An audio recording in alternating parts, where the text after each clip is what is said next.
Bienvenidos, bienvenidas a Conversaciones en la Asesoría General de Gobierno. En el día de hoy nos visita la diputada Carolina Gaylar. Muchas gracias por visitarnos. La verdad que la cuestión que podemos conversar es bastante compleja.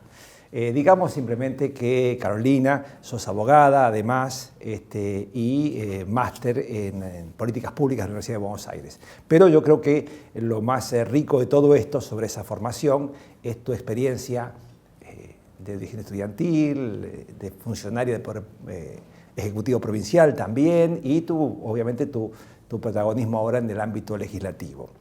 En particular en un tema tan sensible como la legalización del uso de cannabis medicinal, que, permitime la aclaración para los que no están en el tema exactamente, arranca no en este proyecto de ley relativamente con relación a la ley de estupefacientes, sino a cómo empezar a vencer, y es una parte importante, prejuicios, estructuras, dominios de saber interesados, para poner en danza esta discusión con, paralelamente, un trabajo jurisprudencial tan complejo, tan contradictorio, desde aquella locura de Colavini hasta la iluminación de Basterrica y el voto de la Corte tan interesante, y después las idas y vueltas. Así que en ese marco te doy nuevamente la bienvenida, te agradezco y arranquemos con el tema. No, bueno, gracias a ustedes por invitarme. Realmente para mí es un honor estar en la Cámara de Diputados y bueno, llevar adelante este tema y todos los temas que tienen que ver con salud, que es un área que a mí especialmente me interesa muchísimo. Creo que el tema de las drogas es un tema de repente que complejo, pero que hay que abordarlo. Y cuando en el 2016 vinieron las madres al Congreso a pedirnos que dejáramos de criminalizarlas y dejar de ser consideradas narcotraficantes por la ley penal, por la ley de drogas, me pareció como presidenta de la Comisión de Salud, que yo en ese momento conducía, que debíamos empezar a tratar proyectos de ley para legalizar el uso medicinal del cannabis. Y había muchos proyectos en ese momento. Empezamos el tratamiento y finalmente en el año 2017 logramos la sanción de la ley 27350, la ley de cannabis medicinal, que no era la ley que queríamos, que no era una ley perfecta, pero bueno, yo digo que lo ideal es enemigo a veces de lo posible, y lo posible fue una ley que declaró de interés la investigación del cannabis medicinal, con algunas cuestiones interesantes como por ejemplo que iba a haber un registro de cultivadores, que iban a estar legalmente autorizados para el autocultivo. Después tenía otra cuestión que era interesante, que era que el INTA y el CONICET iban a poder cultivar. Es decir, nosotros empezamos a trabajar en un proyecto más abarcativo, pero en ese momento el oficialismo tenía una mirada muy restrictiva y muy represiva del tema. Recuerden que Patricia Bullrich era la ministra de Seguridad, con lo cual lo que se logró fue la ley posible. Claro. Y la ley posible fue una ley insuficiente, corta, que no garantizaba el acceso, porque ustedes van a ver que en nuestro país se sancionó la ley y no está en farmacias disponible el cannabis, pero sí se reglamentó por el decreto 738 y la reglamentación en ese momento del gobierno de Cambiemos fue muy restrictiva y no reglamentó el autocultivo. Que eso vino un poco en el presidente Fernández, creo que hay un decreto que... Exactamente, cuando asume el presidente Alberto Fernández, lo que logramos fue que se sancione el decreto 883, que es el decreto que obviamente reglamenta de acuerdo al espíritu que tuvo el legislador en ese momento. Vos, Horacio, sabrás bien que nunca, por la Constitución Nacional, lo establece claramente, nunca una reglamentación puede ser más restrictiva que la ley. La reglamentación regla los detalles y pormenores de la ley. Con el objeto de hacerla viable. Con el objeto de ser, que se pueda aplicar correctamente, etcétera, y garantizar su implementación. En este caso, lo que había ocurrido era que se había reglamentado de manera restrictiva. Por ejemplo, donde la ley decía que el cannabis se podía prescribir para las patologías que el médico establezca y o lo que establezca la reglamentación, en la reglamentación Cambiemos había puesto que era solo para la epilepsia refractaria. El artículo que establecía un registro para que los usuarios se anoten, se inscriban y accedan a un certificado para legalmente poder cultivar, no fue reglamentado. Así como no fue reglamentado el artículo 10 que decía que los laboratorios públicos podrán producir. Con lo cual, la ley salió y creo que lo importante de la 27350 fue que tuvimos una primera ley que hable del cannabis medicinal. Abre la puerta, pone en escena un problema que estaba oculto, digamos. Exactamente. ¿Qué no resolvimos con la 27350? Que la policía siga allanando y detengan a muchas personas que eran usuarios medicinales que cultivaban para sus tratamientos. No se logró hasta el nuevo decreto reglamentario. Con el nuevo decreto reglamentario asumido nuestro presidente Alberto Fernández, el 883 es un decreto muy importante porque le da el sentido a la ley 27350 de lo que el legislador cuando se sancionó quería. ¿Qué queríamos nosotros? Queríamos que las farmacias hagan formulaciones magistrales para que las personas puedan acceder a través del autocultivo que establece el artículo 8 de la 27350 o a través de formulaciones magistrales porque no todas las personas van a querer cultivar. Entonces, claro, que las formas de acceso sean múltiples y accesibles para todos. Perdón, ahí interviene INTA, INTE, INASE, tema semilla. ¿Es en esa instancia que hablamos de la semilla? A partir de la nueva reglamentación y el decreto 883 se surgen y se dictan varias resoluciones muy importantes respecto al tema que son avances significativos. Por ejemplo, una resolución que es la resolución conjunta del Ministerio de Salud y del INASE para crear un Banco Nacional de Semillas. De esta manera, lo que hace el INASE es registrar semillas de cultivadores para empezar a hacer el proceso de la trazabilidad y de analizar el germoplasma, porque la mayor parte de las semillas, la única manera de acceder a las semillas era importarlas. Después otra resolución importante es la 7 que crea el REPROCAN, el Registro Nacional de Cultivadores. Y este registro es en la reglamentación central y es el corazón de la 27350 porque lo que hace es establecer que toda aquella persona que autocultive o un tercero que cultive para una persona en tratamiento va a poder inscribirse y acceder a un certificado que le va a dar la autorización para cultivar. ¿Por qué es tan importante el registro y esta autorización? Porque es lo que te cubre legalmente. Ustedes saben que la ley de drogas establece que el cultivo está penalizado, salvo autorización. Esa autorización, que es la salvedad, operaría como una despenalización indirecta. O sea, una certificación de que el uso es medicinal. Exacto, entonces, como la ley de estupefacientes, la 23737, penaliza el cultivo, salvo autorización. Esa autorización es la que expide el REPROCAN, que es el registro de cultivadores que hoy funciona en el ámbito del Ministerio de Salud, que es la autoridad de aplicación de la ley 27350. Entonces, cualquier usuario medicinal con indicación del médico puede acceder a ese registro si autocultiva. Si no autocultivás y querés acceder a las farmacias, hay algunos productos que hoy están habilitados para consumir, como es el caso del aceite que hace, por ejemplo, elabora la provincia de Jujuy. La Rioja, con Agrogenética Riojana, Sociedad del Estado, también está elaborando un aceite. Lo mismo el laboratorio público de Santa Fe, que es el laboratorio LIF. Y perdón, hablando ahora de este tema, la trazabilidad, ¿incluye también el control de calidad, por ejemplo, con la ANMAT?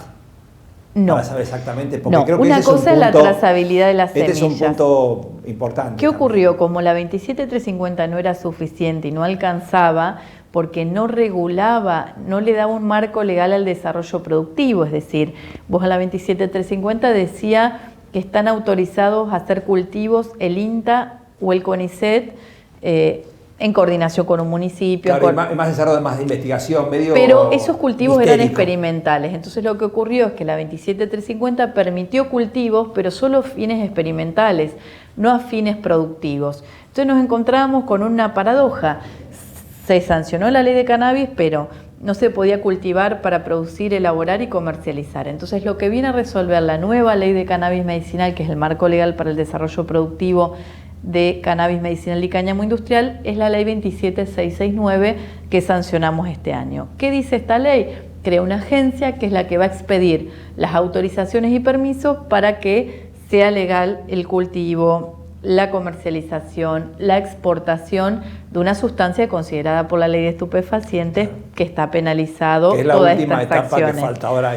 Y ahora yo creo que la tercera etapa, lo que nos queda pendiente como desafío en el Congreso, es la modificación de la ley de drogas, de la 23737, para despenalizar el consumo personal de todas las sustancias como lo estableció la Corte Suprema en Arriola. Me parece que es el tercer paso. Entonces tenemos 27350 con nuevo decreto reglamentario, regula todo el acceso a salud. Tenemos la 27669 que crea la agencia Aricame para expedir permisos para la producción y todo lo que tiene que ver con el desarrollo industrial. Y lo que pretendemos con la nueva ley de marco legal para el desarrollo productivo es que además de que generar una nueva industria, lo que pretendemos es que las personas que quieran acceder a productos accedan a productos seguros y de calidad. Porque lo que nos ocurrió con la primera ley es que todos pensaban que, bueno, el cannabis ya es legal, voy a acceder fácilmente, y no. Tenían que seguir las familias viajando a Chile o a Uruguay, traerlo en negro o comprarle algún cultivador solidario. Y lo que nosotros pretendemos es que en tu país, en Argentina, vos puedas acceder a un producto seguro, de calidad y con un precio accesible. Ahí está la cuestión. Y hay una cuestión, hay me imagino que bastantes conflictos, como toda cuestión de industria farmacéutica en particular, ¿no? Tan sensible y tan políticamente implicante.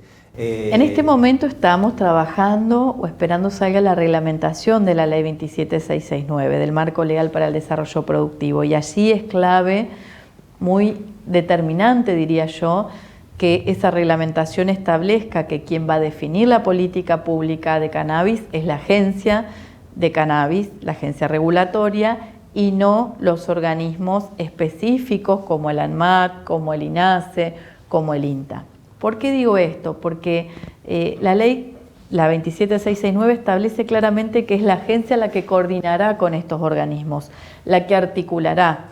Entonces, de repente, si el ANMAT se pone muy restrictivo en cuanto a las condiciones de quién puede producir y establece restricciones como, por ejemplo, que solo los laboratorios con GPM puedan producir, claro, bueno, claramente van a ser 3 laboratorios en nuestro país y van a quedar afuera muchísimos emprendedores o pequeños productores que hacen buenos productos que podemos desde el Estado garantizar y controlar su calidad y que muchas personas accedan a productos accesibles. Los laboratorios con GPM son los que seguramente hagan los productos que se van a exportar. Allí sí necesitas un determinado nivel o estándar de calidad más elevado. Pero para el aceite de amplio espectro, que es lo que puede hacer Agrogenética Riojana, lo que puede hacer Canava Sociedad del Estado, lo que puede hacer cualquier laboratorio público o cualquier pequeño emprendedor privado, no se necesitan esos requerimientos. Ahí escuché hace un tiempo, vos me corregirás, que digamos, le buscaban alguna vuelta a decir, bueno, una cuestión es medicamentosa y otra cosa es cosmética.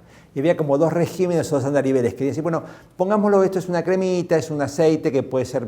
Bueno, yo te cuento, Horacio, que el tema del medicinal es bien complejo. Vos tenés 2 países que en el mundo son los más desarrollados en cannabis medicinal. Uno es Israel, que tiene una empresa llamada Tikkun Olam, a la cual el Estado le ha dado una licencia para cada los productos elaborados, y para cada patología tenés un tipo de cannabis.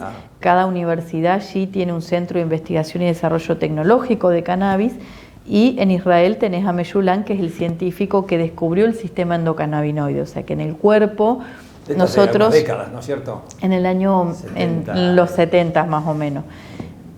Meshulam es como el gran científico que descubre el sistema endocannabinoide, y a partir de allí se empieza a estudiar este tema.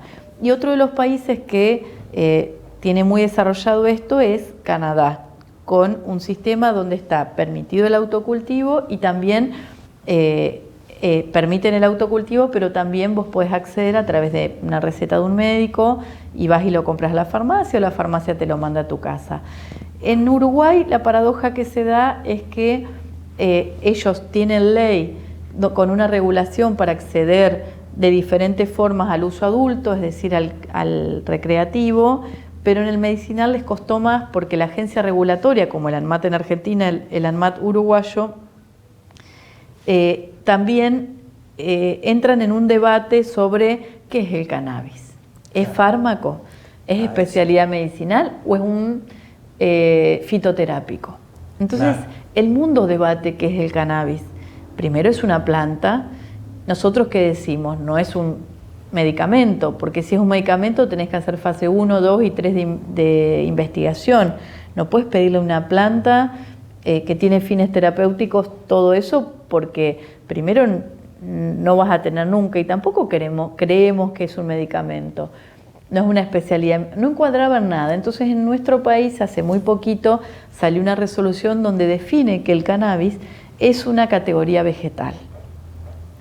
Pero el mundo lo define de diferentes formas. En Estados Unidos y California lo definen como suplemento dietario, en Brasil se lo define como un fitoterápico, en Inglaterra de otra forma. En Inglaterra te piden doble receta para acceder si el cannabis que te receta el médico tiene THC, un determinado porcentaje de THC.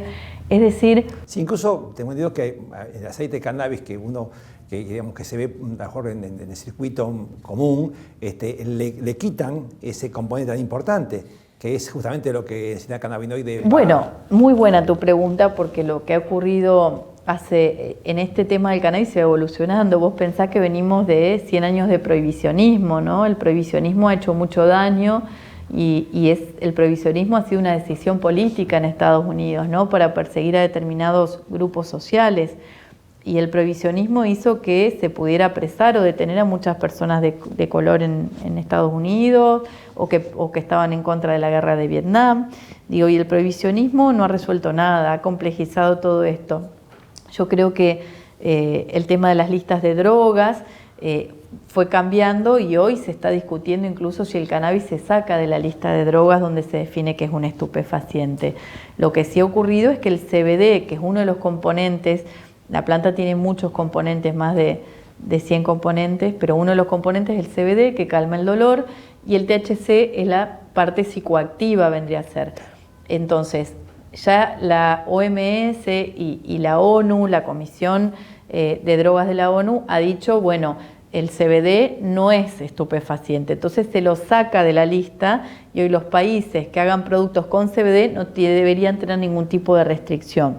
Lo que sucede es que para algunas patologías resulta necesario el THC, por ejemplo, para los pacientes oncológicos. Entonces, yo creo que las regulaciones siempre tienen que ser amplias, flexibles, porque en esto se está investigando permanentemente y bueno, y permanentemente hay novedades también. Lo que pasa que a esa bondad razonable y sensata de lo medicinal se acopla el sistema económico, que es un poder político, que hizo dominios de saber que bajo la faz científica van a objetivos muy determinados. Entonces, dar una categoría u otra hace que uno lo ponga en un nivel en otro y el negocio está asegurado para unos pocos. Bueno, yo creo que exactamente. Yo creo que acá el gran desafío es que esto no quede en manos de 2 o 3 grandes laboratorios en nuestro país, ¿no?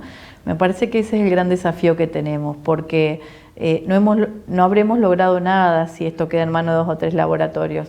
Yo creo que la tarea que tenemos es que la ANMAT entienda que el cannabis no es un fármaco, que el cannabis no es un fitoterápico y no es una especialidad medicinal, y que el cannabis es una planta que tiene bondades, que tiene beneficios, y que en esto del cannabis hay una política de Estado, desde que el presidente de la Nación definió mandar un proyecto al Congreso estableciendo el marco legal para el desarrollo productivo.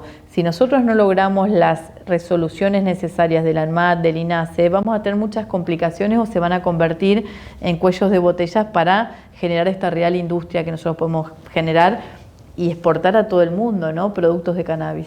Ahora, en tu experiencia básicamente muy larga, porque digamos como dirigente estudiantil y tu carrera importante en la cuestión legislativa, creo que has visto y estás viendo y estás también, digamos, luchando y peleando un poco con la cuestión de los prejuicios y cómo se fabrican unos prejuicios, a veces como dominios de saber, como luchas de poder, que van frenando eso, y que un avance de una ley, bueno, como vos dijiste, es una puerta, es un avance posible, pero claro, todavía queda tanto. Digamos, Mira, Horacio, ¿qué es lo que más te ha costado o que más ves que hay que trabajar ese punto? Yo me pongo algo en la cabeza y lo logro, porque es así. O sea, y cuando vi a las madres me dio mucha impotencia, ¿no? Cuando las escuché contar sus historias y dije, bueno, está en nuestras manos. Nosotros como legisladores podemos hacer que estas mujeres vivan un poco más, aliviarles el dolor, porque realmente tener un hijo que convulsiona 20 veces por día, tener un hijo que no se sonríe y con el cannabis empieza a sonreír, y vos como Estado, en vez de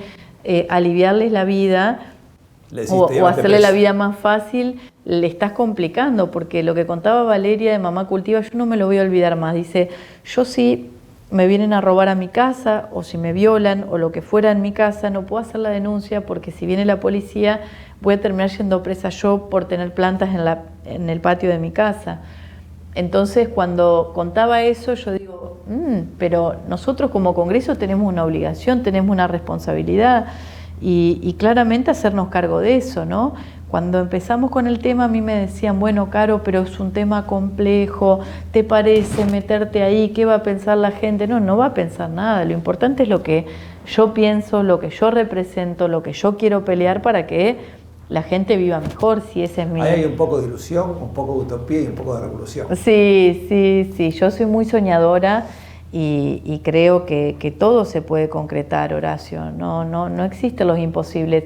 Y cuando a mí me decían, no sirve la ley de cannabis, la primera que sacamos, porque no es completa, yo dije, lo ideal es enemigo de lo posible. Yo prefiero que tengamos una ley corta, insuficiente, pero que la palabra cannabis esté en una ley, y no que tengamos un proyecto o un expediente en un cajón en un escritorio de la Cámara de Diputados. ¿De qué sirve eso? Y en las regulaciones que en las jurisdicciones provinciales, bueno, en tu provincia, Entre Ríos, por ejemplo, hay también una legislación muy específica, más avanzada en todo caso, ¿no? Bueno, nosotros a partir de la primera ley, muchas provincias empezaron a adherir a la ley nacional, la 27350, y la idea un poco era que cada provincia tenga su registro de usuarios. Después se resolvió con el ReproCan, y hoy el ReproCan funciona bien, que es el registro a nivel nacional, ¿no? Sí. Se hace por internet el trámite, uno entra a Mi Argentina con la indicación del médico que tiene que estar inscripto y te dan el certificado.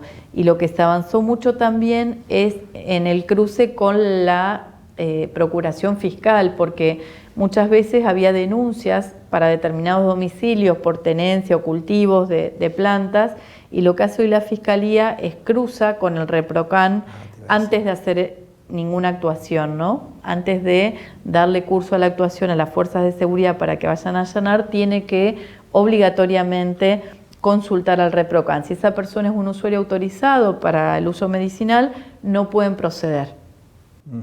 Y en general, tu experiencia, más allá de lo que debería ser o lo que legalmente está acordado, ¿la experiencia es que las fiscalías en general siguen ese procedimiento, o algunos se distraen y aprovechan? Bueno, ahora te voy a responder eso, pero me quedó pendiente la anterior. Dale. La anterior era que mi provincia adhirió a la 27350, y mi provincia tiene una nueva ley regulatoria de cannabis que sancionó la legislatura de Entre Ríos, estableciendo un programa específico en el Ministerio de Salud y toda una regulación vinculada a lo productivo, al desarrollo productivo. Lo que ocurre es, como el tema del cannabis es considerado un estupefaciente, la legislación es de carácter federal, o sea, le corresponde al Congreso. Entonces, algunas provincias, incluso la provincia de Buenos Aires, tenía un proyecto de ley para expedir autorizaciones para el cultivo, para la comercialización, y es todo un debate, pero en realidad yo considero que la autorización o permiso para cultivarlo tiene que dar una agencia federal, una agencia nacional, como es el caso del Aricame. No así para el cáñamo, que el cáñamo podría tranquilamente cada provincia expedir la autorización, porque como no tiene psicoactividad, es el tallo de la planta, podría cada provincia dar la autorización. Hoy la ley nueva dice que para el cáñamo es el permiso para cultivar cáñamo, comercializar, es un trámite simplificado, y para cannabis es un poco más complejo, pero siempre es en la órbita de lo nacional. Claro.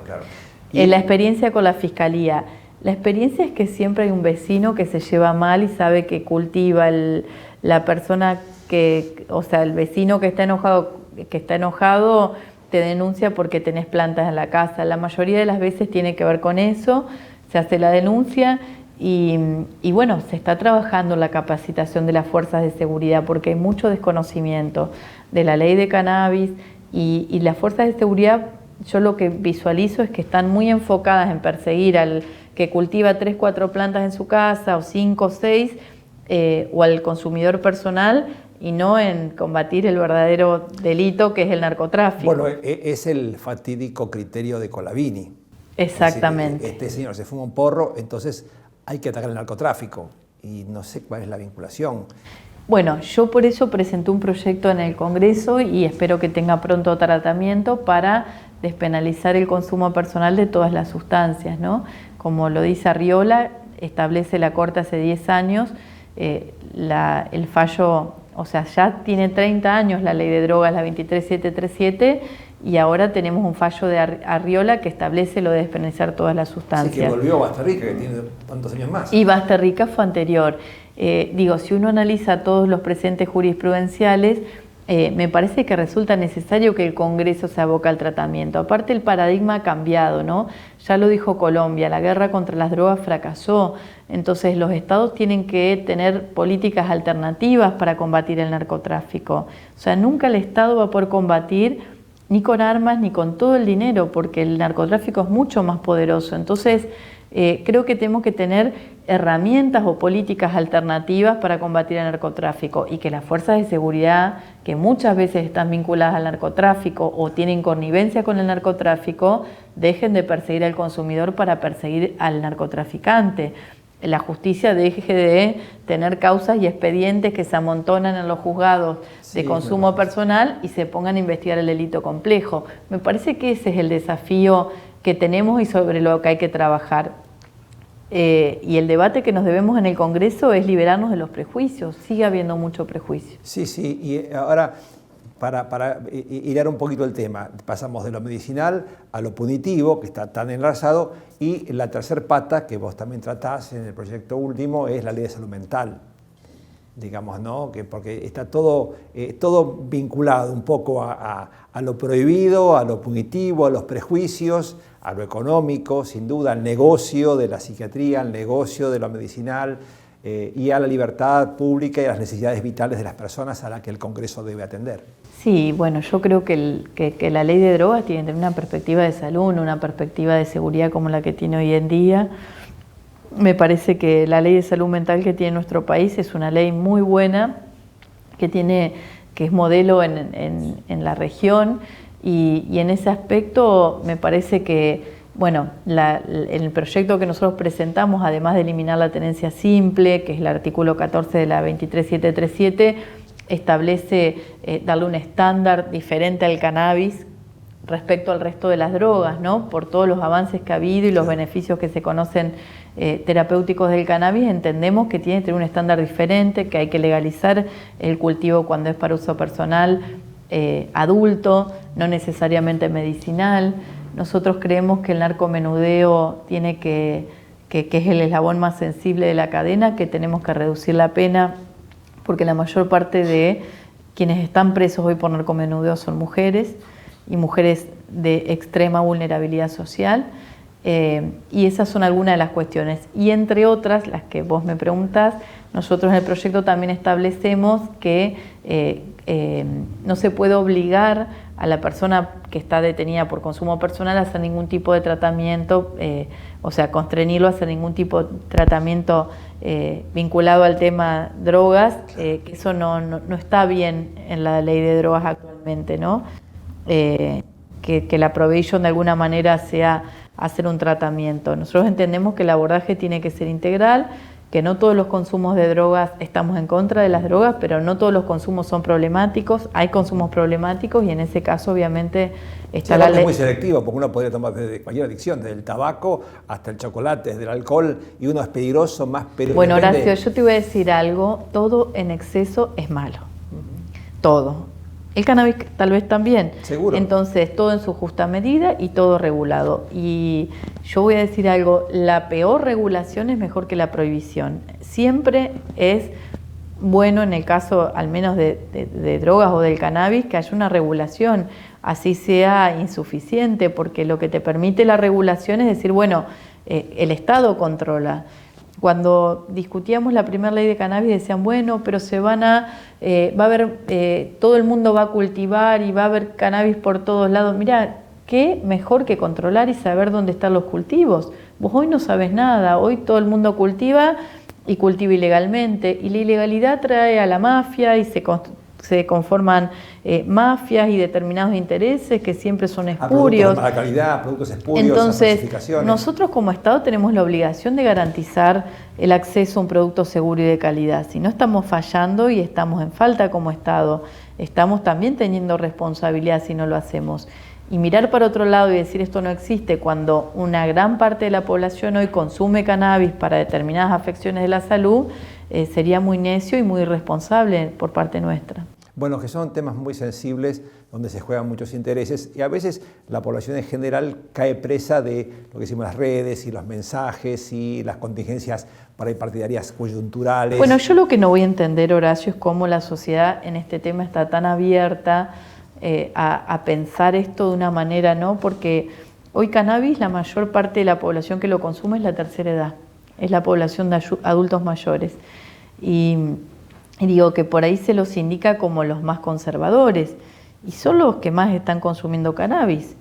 Y no es casual que sean ellos, porque la población adulta mayor es la que más fármacos toma por las dolencias que tiene. Las artritis, yo conozco muchos casos de dolencias graves. Bueno, los achaques de la adultez hacen que, bueno, mi abuelo tomaba 5 o 6 pastillas por día, claro. Y cada pastilla entre sí, bueno, tienen algunos efectos que por ahí no son tan buenos para el organismo. Entonces, el cannabis de repente es como mucho más natural, mucho más saludable. Digo, no quiero meterme en temas médicos que no son mi asunto, pero claramente hay intereses por parte de los laboratorios en que una planta que no se patenta pueda tener tantos beneficios terapéuticos y claramente para muchos laboratorios no es redituable.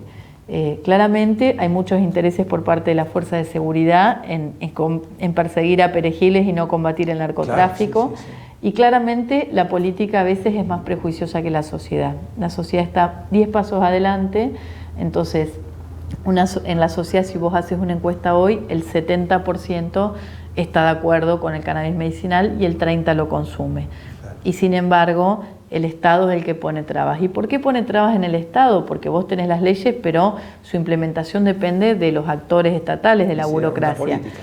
Porque durante muchos años estuvo el prohibicionismo, entonces estamos formados en el prohibicionismo, entonces de repente en el ANMAT dicen, no, bueno, pero cannabis es estupefaciente, entonces está en la lista de drogas, por eso no. Entonces, un laboratorio de mi provincia que quiere estándares para hacer laboratorio de control de calidad, le cuesta muchísimo acceder a eso, porque el ANMAT tiene muchos controles, porque todos los que están ahí, agentes estatales, piensan, no, cannabis, estupefaciente. Bueno, es que salvando las distancias, las limitaciones mentales, los mapas mentales que nos marcan un mundo, que se inventa a partir de eso, pasó a las mismas discusiones con la cuestión del matrimonio igualitario, y decir, es una enfermedad la homosexualidad, no es. Y la OMS, bueno, hoy lo dice y mañana dice otra cosa.